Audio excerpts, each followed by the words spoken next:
Dessiner des objets concrets n'est pas toujours simple, car notre cerveau veut absolument interpréter ce qu'il voit. Et si on essaie de le perturber, en ne dessinant plus les objets, mais l'espace qui les entoure? On voit ça dans un instant.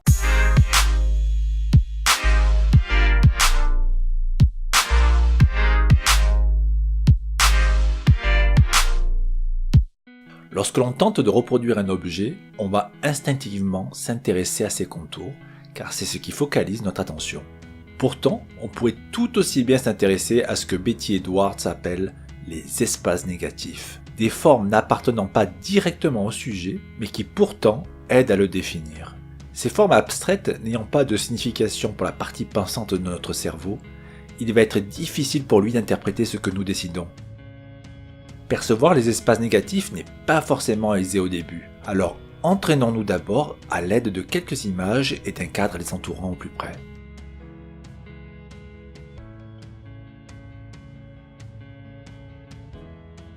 Le plus captivant dans les espaces négatifs est qu'ils forment comme un puzzle. Faisons un petit jeu. Quels objets peuvent bien décrire les espaces négatifs que nous avons mélangés? Surprenant, non? Passons à la pratique. Nous avons tout d'abord besoin d'un cadre qui permettra de mettre davantage en avant les espaces négatifs. Nous pouvons utiliser les cadres de la vidéo précédente. Nous allons dans un premier temps travailler sur des photos avant de passer à des objets réels. Choisissez une photo ayant des espaces négatifs intéressants, ajustez votre cadre et recopiez le même cadre sur votre feuille de dessin. Vous pouvez aussi vous aider d'une grille comme dans la vidéo précédente.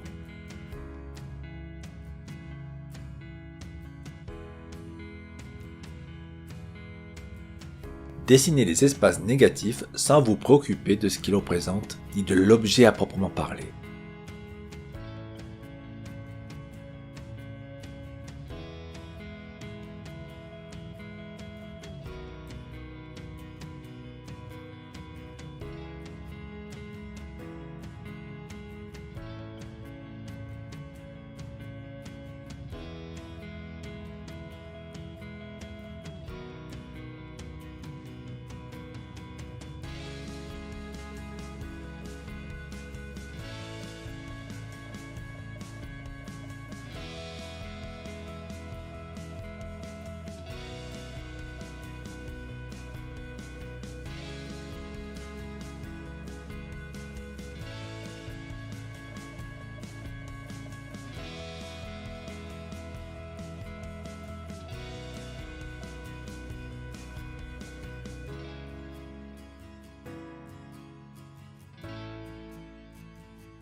Une fois que vous avez fini, regardez votre dessin et admirez. Quelle sensation avez-vous eue en dessinant?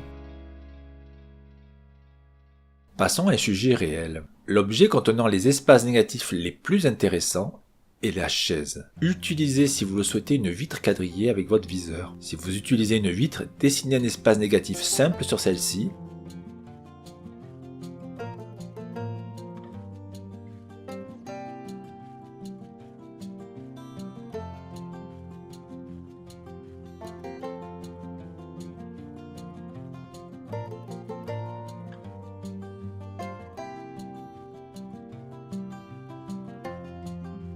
Puis reportez-le sur votre feuille ou bien dessinez-le directement sur la feuille, ce sera votre référence. À présent, poursuivez le dessin directement sur votre feuille en veillant bien à la disposition, à l'orientation et à la taille de chaque espace négatif par rapport à votre référence.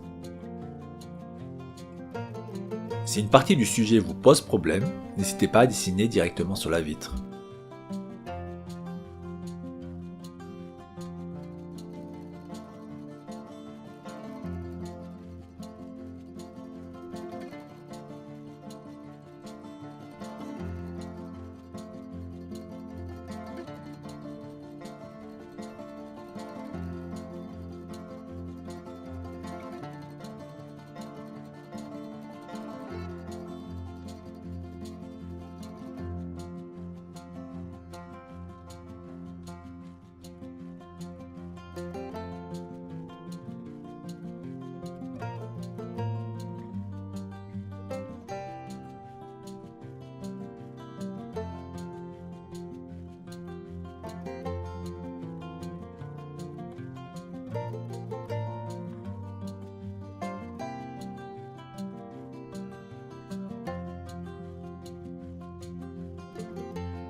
Une fois le dessin terminé, vous pouvez utiliser votre gomme afin de créer des effets de lumière.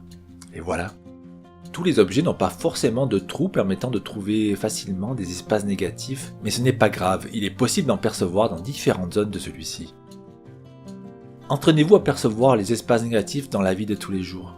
Vous verrez, c'est étonnant combien cela change notre vision des choses. N'oubliez pas de vous abonner en cliquant juste ici. Et si cette vidéo vous a plu, mettez un énorme pouce en l'air et laissez un commentaire tout en bas. Et quant à moi, je vous dis à très bientôt.